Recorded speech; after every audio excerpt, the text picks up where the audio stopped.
I'd like to thank you all for joining the Psych-Hi webinar series. Today we welcome Dr. David Myers, Professor of Psychology at Hope College. Dr. Myers' presentation today is titled Misinformation and Education in a Post-Truth Age, and we'd like to thank Dr. Myers for joining us today. We ask that all attendees mute themselves and remain muted during the presentation. And if you have a question, please utilize the chat feature. And I do believe there will be a Q&A. So if everyone can mute themselves now, I'll do that as well. Thank you. Well, thank you, Cynthia, and thank you all for joining me today. It's great to be here to celebrate Psych-Hi and its long-standing support of and honoring of excellent students in psychology and encouraging their progress and development. So to all you students and to my faculty colleagues, I tip my hat to you for taking time to be here today.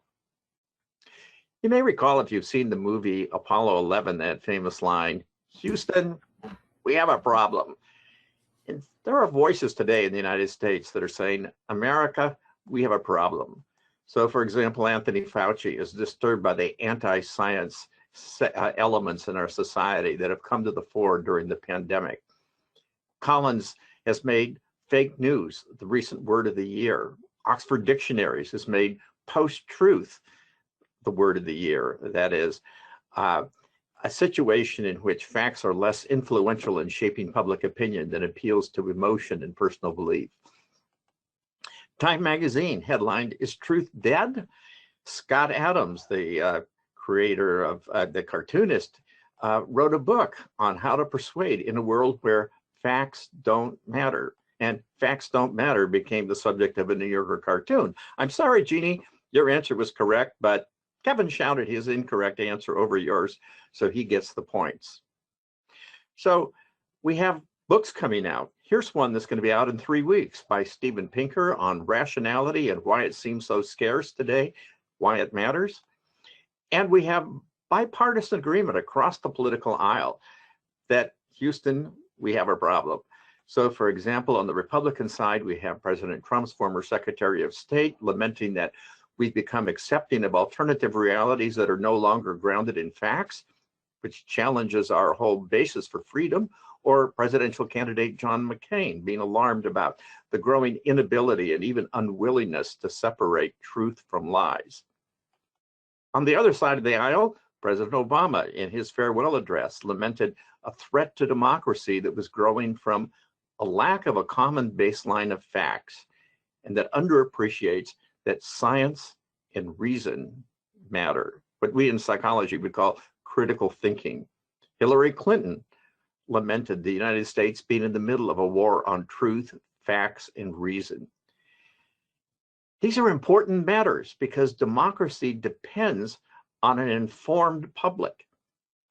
So let me share with you a set of examples that are really kind of cross the partisan divide of how people dramatically misperceive reality and facts. So for example, there was a recent study showing that misinformation on Facebook during the 2020 presidential campaign got 6 times more clicks than factual news.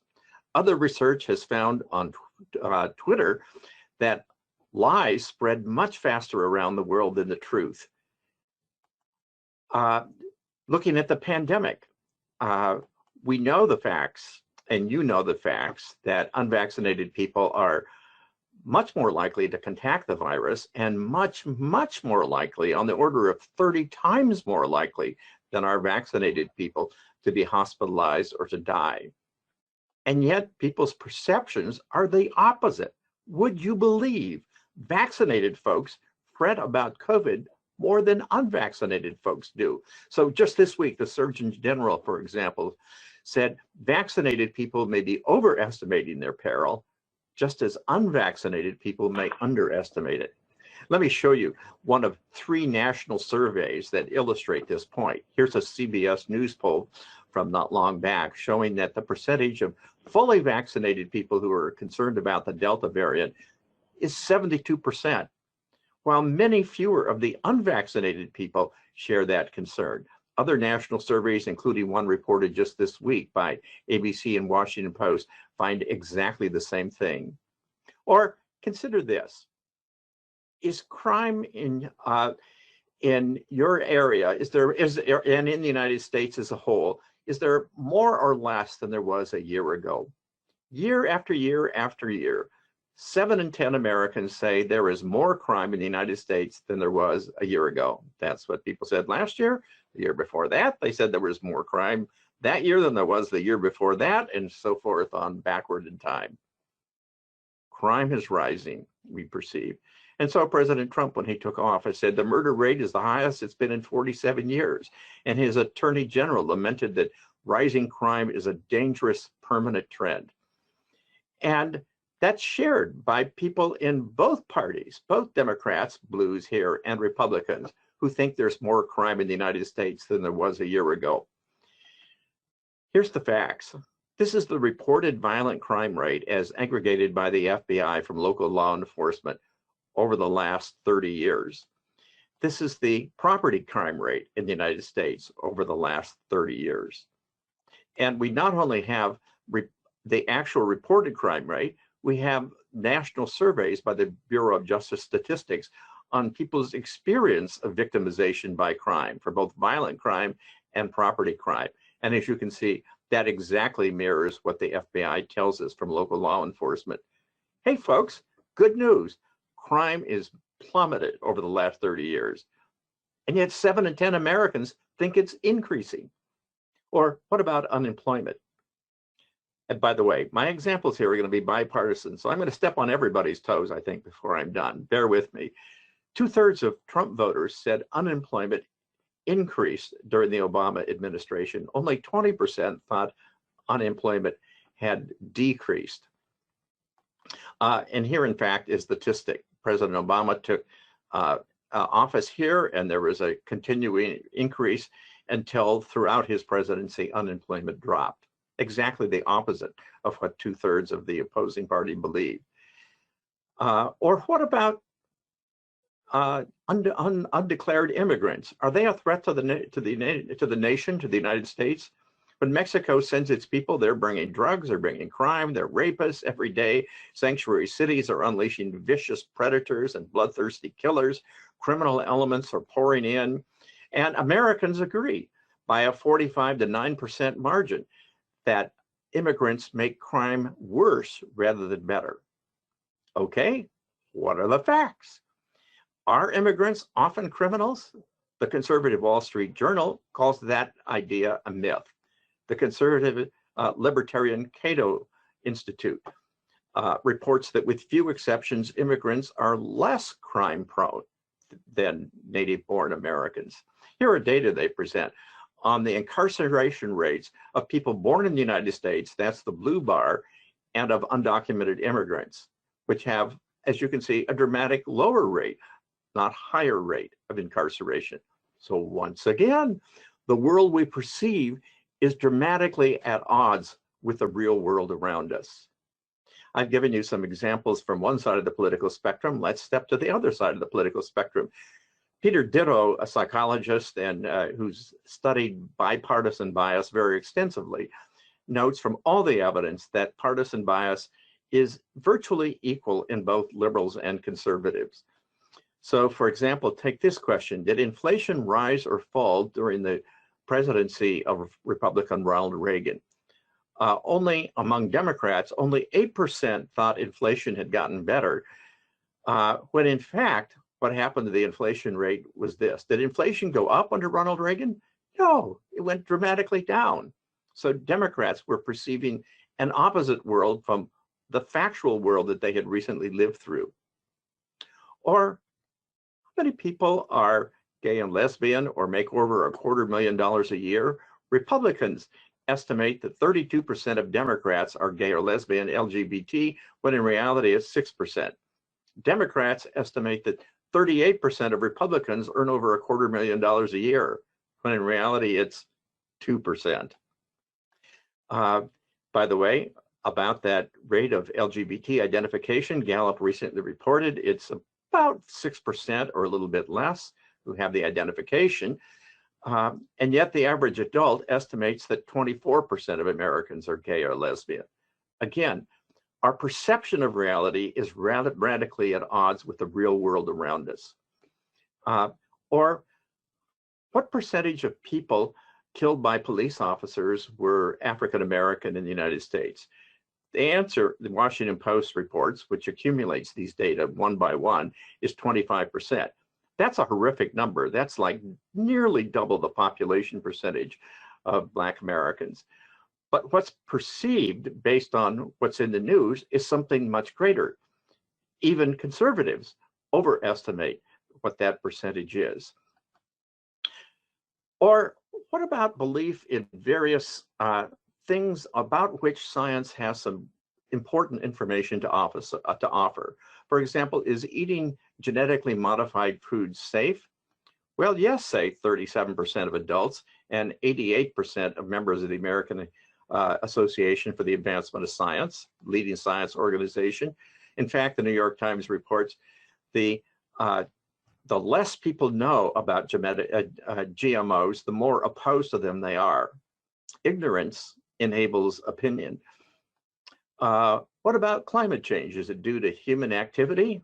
Well, a while back, 50% of adults said yes, as did 97% of climate scientists surveyed. Or consider some other examples in which our perception of reality is radically at odds with the real world around us. 9 in 10 Americans, for example, believe that world poverty is worsening, or at least it's not getting better. Whereas here's the actual rate of, that is the number of people living on less than $2 a day, adjusted for inflation and price differences over time. And as you can see, world poverty has plummeted, thankfully, from what it used to be. Or how many of the world's children are vaccinated? What percent would you say have basic vaccinations? The average American thinks the answer is 35%. In fact, the answer is now 88%. Democracy, as I said at the outset here, depends on an informed public. Some of these matters are relatively trivial, but some of them are really, really important for making wise, prudent decisions and for having civil public discourse. So fake news, misinformation is a problem. So what explains it? What can psychological science offer? And how can we deal with it? Well, to some extent, it's truly fake news. It's somebody trying to deceive us, planting lies in the guise of news, just trying to manipulate us. And sometimes it's mere satire that gets picked up and misinterpreted as real and goes viral. I think of The Onion or Borowitz's New Yorker satire. As for example, when he broadcast that Trump named Man of the Year by ISIS, or Pelosi says she will skip Trump and negotiate directly with Putin, or the CDC quietly admits vaccines cause antibodies. Oh, what a terrible thing. But more often, what happens to explain this misinformation are some interesting psychological phenomena. One we know is the truth bias, and it's our natural disposition to believe what others say. Usually, people are truthful, and we benefit from this, what we call informational influence. And so, unfortunately, even if people tell us things that aren't true, we're prone to believe them. People I find are apt to be far too trustful, said my favorite detective, Miss Marple. But I'm going to focus here in the next few minutes on 4 other phenomena. One is the tremendous power of mere repetition. Second is what you know is the availability heuristic, if you've taken much psychology. Very important concept. Third is confirmation bias. And fourth is where I cut my eye teeth in social psychology, studies of group polarization. So let's take these one by one. First, the power of repetition. We hear it over and again. Vaccines cause autism, or climate change is a hoax, or Muslim terrorism is a grave threat. And when things are repeated over and again, there's some tendency to believe them, even if the facts are quite otherwise. For example, that since 9/11, 230,000 people have been murdered, only 123 of which were by what could be thought of as Muslim terrorists here in the United States. Excuse me. Toddlers, Snopes reports, killed more Americans than terrorists in recent years. Toddlers getting their hands on guns, that is. But the power of mere repetition is strong. It makes statements, whether true or false, first of all, easier to process. There's a certain fluency effect. What's familiar is easier to say, and it comes to feel as true. And it becomes easier to remember if we've heard something over and over and over again. It starts sticking to our minds like peanut butter. Hitler knew the power of repetition. All effective propaganda must be limited to a very few points and must harp on these in slogans. And we see this from George Orwell with his repetition of slogans in 1984, such as you see here. And we see this from both sides of the political spectrum. Donald Trump had his favorite oft-repeated phrases over and over and over again. But it's not just him. From the Democratic side, Hakeem Jeffries counseled Democrats to repeat key words like betrayal, abuse of power, and national security. So repetition, that's the first of four kind of powerful concepts. The next one, so I'm going to dwell on a little more because it is so important, is the power of what we call availability. The ease with which we can recall vivid, often information that's been in the news, and then use that to color our judgments. And so, for example, Molly Tibbetts was murdered by an undocumented immigrant from Mexico, which was used as justification for building the wall. Our immigration laws have to be changed, although her own father recognized that the person who was accused of taking her life is no more a reflection of the Hispanic community as a whole than our white supremacists of all white people. The point is to remember, to never forget as long as you live, and to teach over and over again that the plural of anecdote is not data. Some examples. By the way, Steve Pinker, who has this new book on rationality coming out, has said that the one wrong thing in the world that he would change is that too many folks surrender to the cognitive bias of assessing the world through anecdotes and images rather than data and facts. But psych students, you're critical thinkers. You ask, you say, show me the data. I want to see trends, not just examples. So let me give you an example of how the availability heuristic has hijacked our thinking. Many people fear flying much more than they fear driving. Although the facts are that in the United States, we are more than 500 times safer mile per mile flying than driving. In fact, in the decade just finished, nearly 250,000 people died in US vehicle accidents, while only 14 people died on scheduled commercial flights. If you fly someplace on an airplane, the most dangerous part of your journey is the drive to the airport. Once you're in the loving care of Delta Airlines, you can relax. You are safe, despite people's perceiving quite the opposite. After 9/11, people didn't want to fly, and airplane travel dropped like 20%. And I made a prediction that was published in the APS, Association for Psychological Science Observer, that if we now fly 20% less and instead drive half those unflown miles, because we're driving to Florida for spring break instead of flying there, for example, then given the much greater fatality rate and dangerousness of driving on American roads, we could expect that about, I guess, my back of the envelope calculation was that there would be about an excess of 500 traffic deaths occurring in the ensuing year. Well, dumb me, I didn't think to actually do that calculation, but a German researcher, Geiger Renzer, 3 or 4 years later, once the data were available, looked them up and found that, sure enough, in the last 3 months of 2011, after 9/11, there was an excess of 353 deaths more than what should have happened on American highways. And a follow-up report found that over the ensuing year, it was about in excess of 1,500 deaths.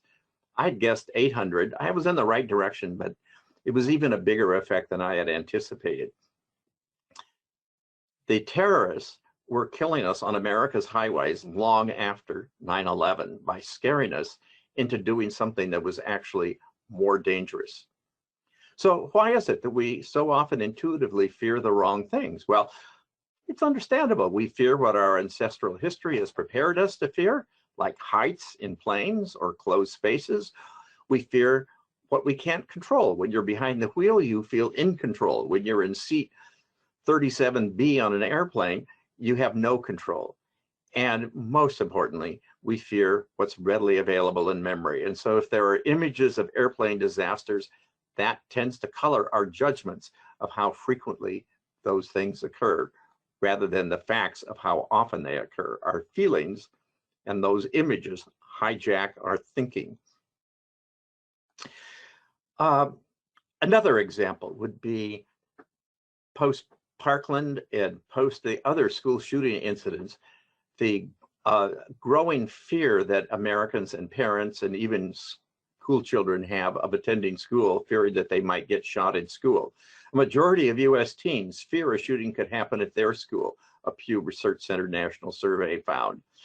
And so we have lockdown drills where people role play being a victim of a shooter invading their school.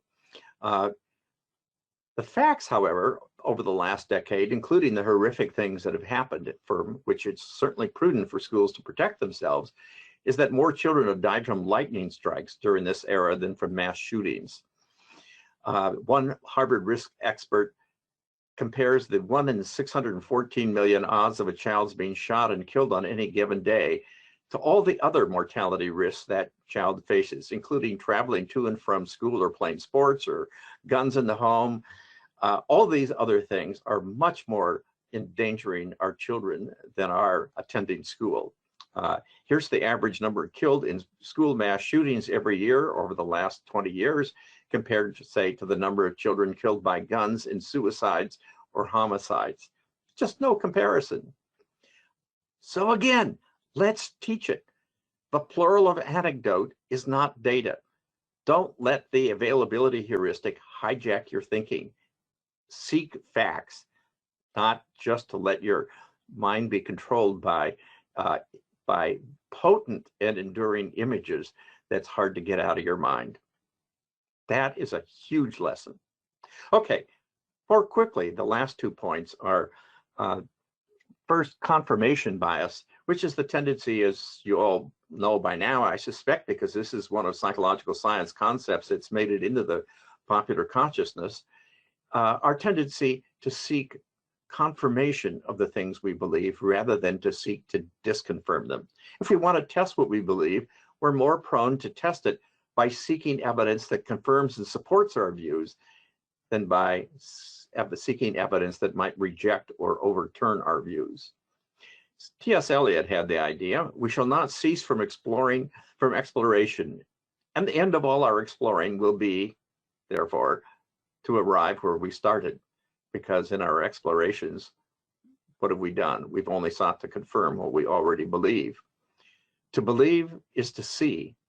And this was dramatically evident at the time of President Obama's presidency. Those who were favorable to Donald Trump by a 5-to-1 margin believed Donald Trump was a Muslim. Those who had an unfavorable opinion of Donald Trump by a 5-to-1 margin thought he was a Christian. Now, he was either a Christian in his identity or he was Muslim, but that reality didn't affect what people believed as much as their political opinions driving what they believed. To believe is to see. Last phenomenon that I want to mention is, and by the way, I'm going to leave some time for you to raise some questions or make some comments in the chat bar, is group polarization. And here's where I did my own early research in social psychology. For example, in one experiment, we grouped people on the basis of their racial attitudes as assessed by a racial attitude inventory.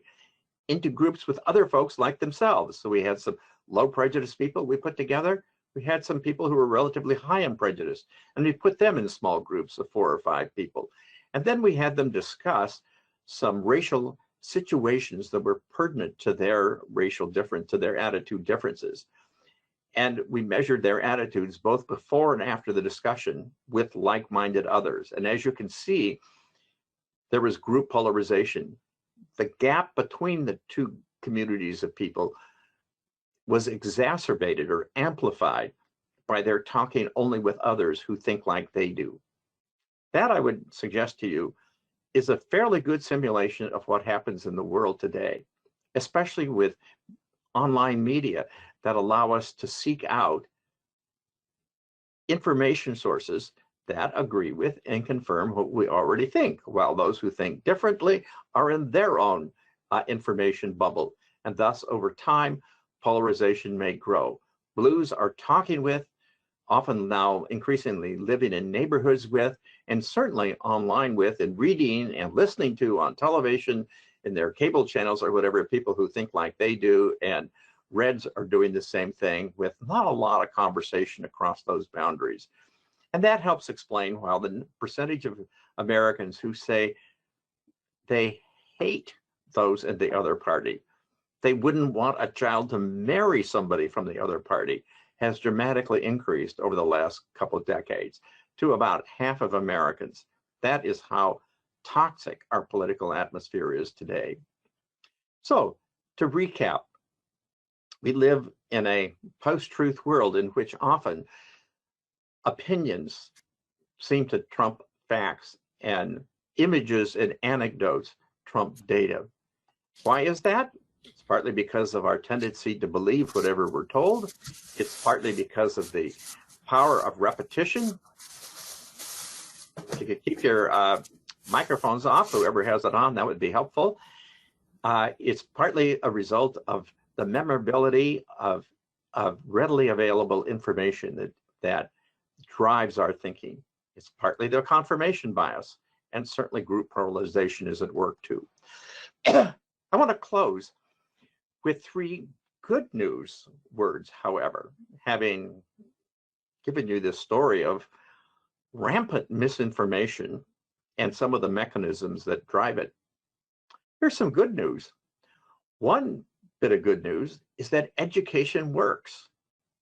Taking a psych major helps. It supports critical analytical thinking. People who are educated, and I'd like to think especially people who are psych majors, and there's some research pertinent to this, are much less vulnerable to believing misinformation and even extreme conspiracy theories.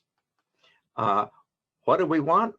We want evidence-based science. When do we want it? After peer review. That's our guy. And so what we try to educate students to in our psychological science courses is to embrace a scientific attitude and taking that into life, an attitude that embraces curiosity, asking, does it work? Can its predictions be confirmed? Skepticism, which isn't cynicism. It's not denying the truth of all impossible or faith-based or whatever truth claims. It simply asks the questions, what do you mean? How do you know? What's the evidence? Show me the data. And a spirit of humility.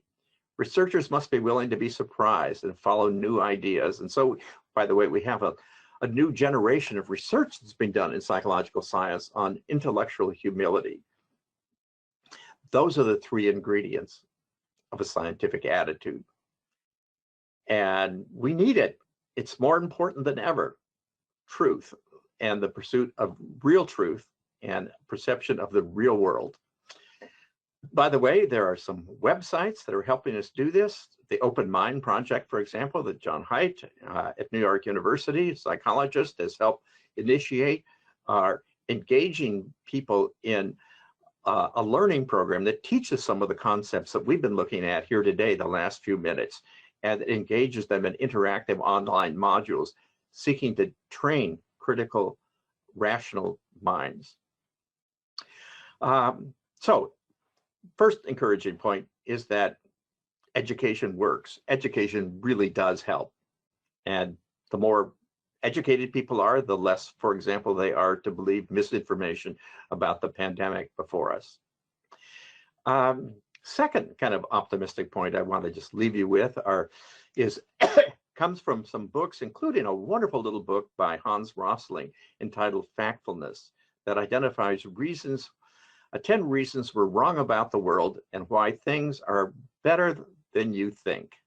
And what this book does is just itemize some of the ways in which bad things are decreasing, from legal slavery to child labor, to world hunger, to the use of the death penalty, mortality rates among children.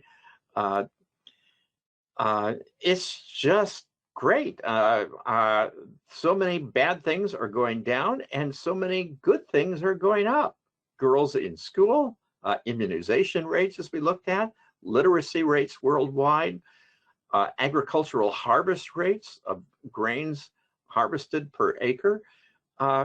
In all these ways and more, the world is really getting to be better, despite the horrors, the drag of and the deaths of the pandemic of this last year and a half. And despite all the polarization, there's a lot of really positive long-term trends happening.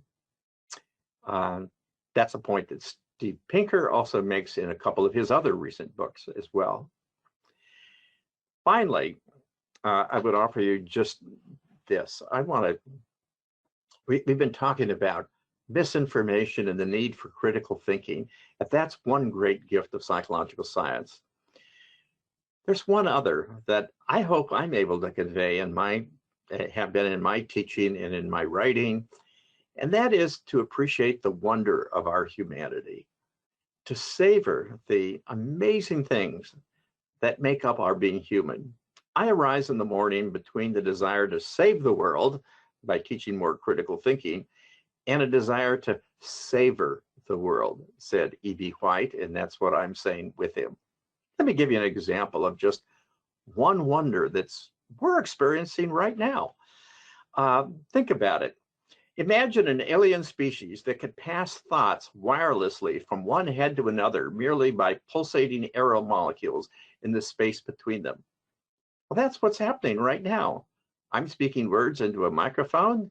That information is being digitized, transmitted through space to distant places, hundreds or even thousands of miles away, where you sit and your speaker is pulsating air molecules that strike your eardrum, that cause the bones of the middle ear to vibrate, which causes waves to transmit down the fluid-filled cochlea, which causes hair cells to bend, which triggers neural impulses, which go up to your auditory cortex, which decodes it, and you have meaning. Think about it. From the air pressure waves of the outer ear to the mechanical waves of the middle ear to the fluid waves in the inner ear to the auditory electrical waves going up to your brain, which perceives sound, all happening automatically, instantly, across great distances even. Mind-to-mind communication is occurring between us right now via vibrating air molecules. If you were thinking up the system, would you have created this? Could you have thought of it? We are indeed, as the psalmist long ago said, fearfully and wonderfully made. And that is just one thing. Vision is even more wonderful, more complex.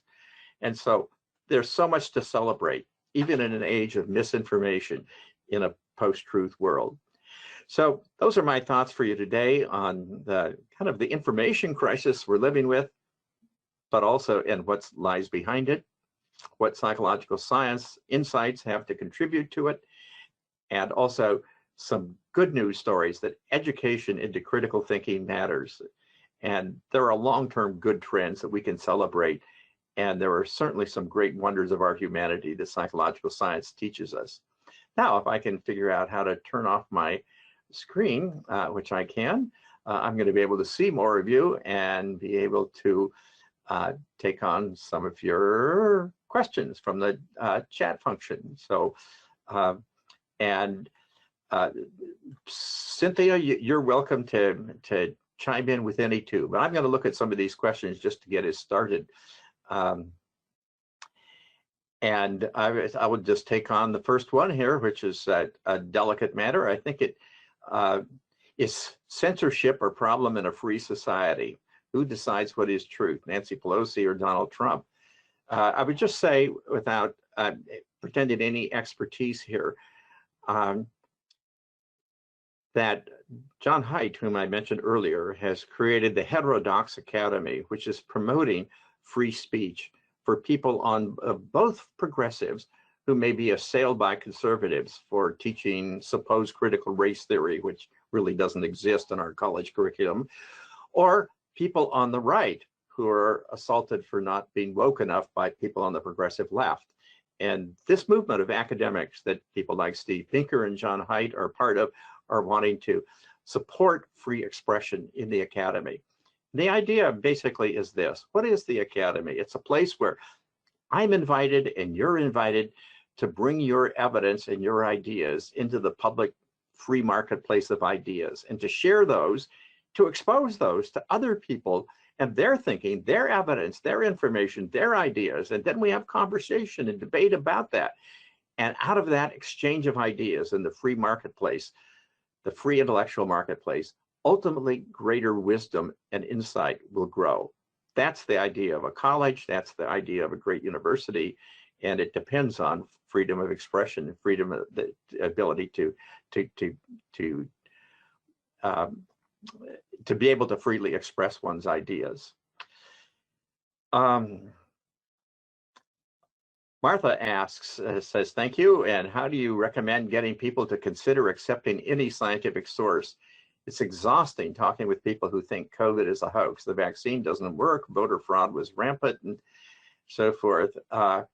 And there's been a lot written about that recently. And first, it does help if people are educated, if they understand what the facts are. So I found it interesting that I think it's Alaska Airlines is now requiring its unvaccinated people not only to undergo, they're not requiring vaccination, but they're requiring them to be periodically tested if not vaccinated, and to undergo a vaccine education course so that they can at least be exposed to the facts of how many people have died, how many excess deaths have there been during this time period, which suggests even more people have died than what we know, but just by direct COVID diagnosis. And how effective are the vaccines, and how risky are the vaccines compared to the risk of COVID itself. So education helps, but also it helps to listen to people, to understand where they're coming from before arguing with them. And so a Socratic approach to dialogue with such people sometimes can work wonders. Thank you so much. Steph writes, you reminded me today that the world isn't as bad as we think it is, so I'm happy to hear that education works. Do you think the post-truth mentality extends to post-science thinking? Actually, there's been a lot written about how postmodernism has been a kind of anti-science view of the left, and that it's as much anti-science as science denial among people who deny global climate change, for example, or the pandemic and the effect and the efficacy of vaccines. Could I please mention the name of Jonathan Haidt's Academy again? It's called the Heterodox Academy, Heterodox Academy. And the other thing associated with it is the Open Mind online program.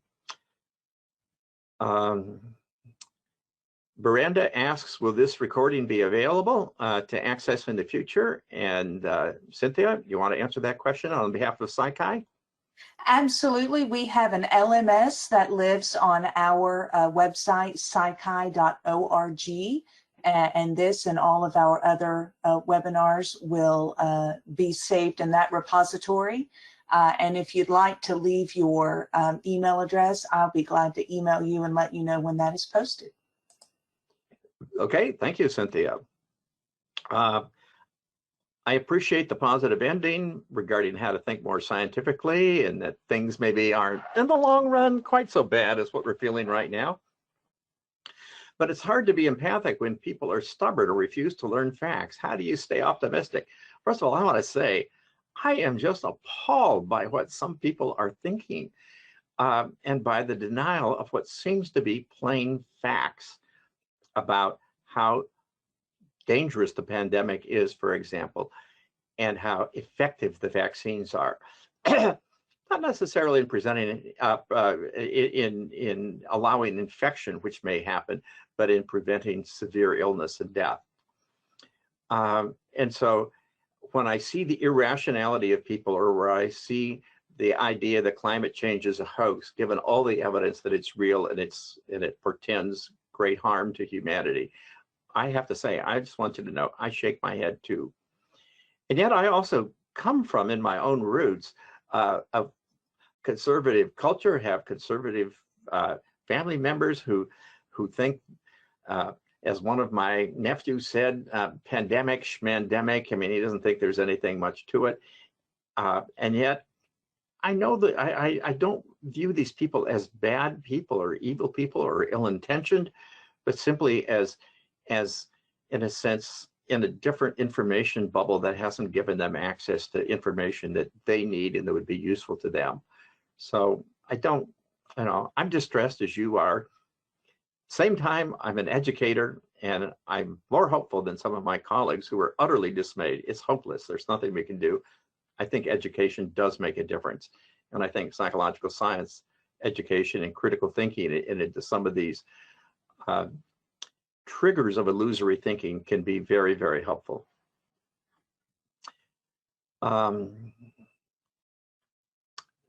Within the last year, follow the science has been spoken numerous times. I think your talk is really advocating for understand the science instead. Scientific literacy and being critical consumers are so important, and I appreciate your efforts. Thank you, Sarah. I completely agree. Steph writes, do you think that information overload is a concern for people who are deciding if something is true or not? For example, it's easier to stick with your belief or what you've heard rather than change your mind. And that's a good point, Steph. One can overload people with a fire hose of facts. And so maybe a prudent way to have conversation is to listen to people and to ask why they think that and where they're getting that information, and gently ask, are they aware of such and such? That would be a different perspective on that.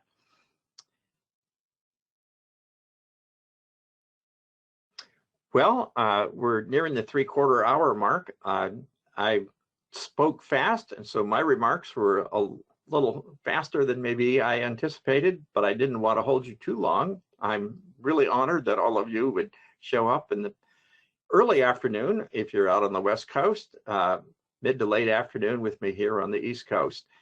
I just want to say finally, my website is davidmyers.org if you want to contact me. I have a blog site in which I post an essay about every couple weeks or so. It's talkpsych.com.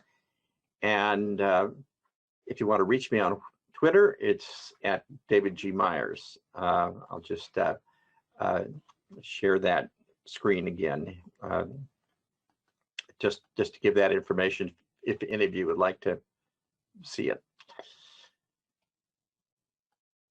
Otherwise, thank you all for joining me today. It's been a pleasure to be with you, and thank you to PsychI for organizing this event and bringing us all together. Thank you, Dr. Myers, and thank you everyone for attending today.